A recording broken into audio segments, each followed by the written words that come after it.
Welcome to Brain Surgery or Rocket Science, Part 2, Access to the Work. We begin again with our title page and its verso, and also that table of contents, because now what we want to do is have a look at the idea of the work. Notice that table of contents shows that the first two chapters that you can see here are essays separately submitted by individual authors, and that those authors are not the same as the compilers. Here is the resource description syntax from both AACR2 and RDA, just to remind us what we accomplished in part 1 of our video excursion here. And with the reminder again, as I said at the end of that video, that I did not include the complete contents, just to try to make the description part simpler here. So what we do in part 2 is analyze the intellectual content of the resource. The first thing we want to consider is the work, the abstract intellectual concept represented. And what we have here is an anthology about how libraries will have to comply with the Americans with Disabilities Act. It was compiled by Foos and Pack, and in about 1992. It was published in 1992. For AACR2, that's sufficient analysis of the work.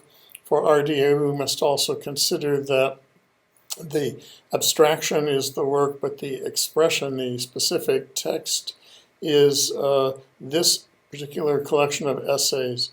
The manifestation, of course, is what we described in part 1. So in AACR2, access to a work is provided through a series of stages of decision-making about whether a work is a work of personal authorship or corporate emanation or not. This obviously is not a work of personal authorship, rather it is many works of personal authorship, all gathered together by two compilers. It also is not a work emanating from a corporate body. It's not the annual report of a corporation or the published catalog of a museum exhibit, for instance, or a report from a committee of Congress. Those are things that would be thought to have emanated from a corporate body. What we have is a work that is a collection of works by many different persons. So in AACR2 21.1 says to enter a work under its title if it is neither personal authorship nor corporate emanation, and specifically 21.1c says if it is a collection of works by different persons, to see 21.7, and there the rule says for collections of works by different persons or bodies, enter it under its title if it has a collective title, which our work does. And then the rule also says to make added entries under the headings for the compilers or editors. From there in AACR2 we go to the rule 21.29, which specifically tells us how to make added entries for compilers or editors, and 21.30d says to make it under the heading for a prominently named editor or compiler. That's the AACR2 compilation. In RDA, the process is similar but slightly different because of the consideration of whether we're dealing with the work or its expression. In fact, we are dealing with the work and its expression. RDA says that if the work is a compilation, we should construct authorized access points by using, first of all, the preferred title for the compilation, and that is, in fact, the title of the work. And then we're told to record a relationship between the work and its expressions and any agents associated with that expression by using authorized access point. Compilers, as a matter of fact, are agents associated with the expression of this work.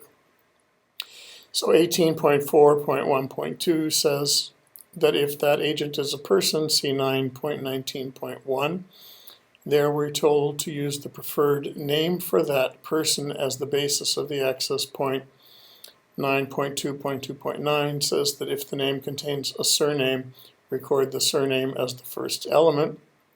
And then additionally in RDA and with the authorization of LC policy statements, Appendix I, instruction 2.1 tells us to record also an appropriate term identifying what the agent of the expression did.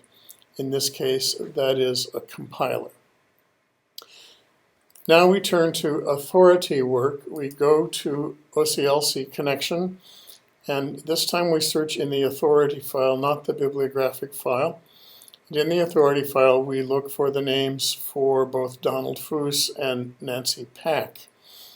We find an authority record for each, and fortunately for us, we see that that authority record was created at the Library of Congress to be used with the work we also are cataloging. We make note of these authority records because in our own authority system, we'll want to record the number that occurs on these records. However, we won't be doing that in today's video. That's a function that you would learn in course 712 resource description. Here we're just going to continue to create the bibliographic record. In AACR2, we add the names in fields 700. First indicator 1 tells the system that the name is a name with a surname and that the surname occurs in first position. Notice also that field 245 now has the digit 1 in the first indicator position that was blank before. That 1 tells the system that the entire title proper, all the way up to the subfield indicator C, is now to be indexed alphabetically, left to right, H, O, W, and so forth. In RDA, we have pretty much the same thing as before, again, except you'll notice that we have here the additional RDA descriptors in the 264 fields and the 336, 7, and 8 fields. We have the 700 fields with the added entries for Foos and Pack. And notice now in RDA we add a subfield E and that term compiler. Those terms, by the way, come from the list in Appendix I, Instruction 2. So that's our record, and this is how we have created access for this work in both AACR2 and RDA, sorry. We also might recall that there is an author of a foreword and that that person was named in, it's named in the AACR2 record. I'll have to correct that in this slide. The author of a foreword is almost never provided an added entry. In the library catalog, it's just thought to be too small a part of any given work. Now, if that person were famous or were a member of your faculty, you might want to create an authorized access point for that person. All cataloging rules and instructions allow you to make an access point for any heading that seems reasonable to you in the context of your institution.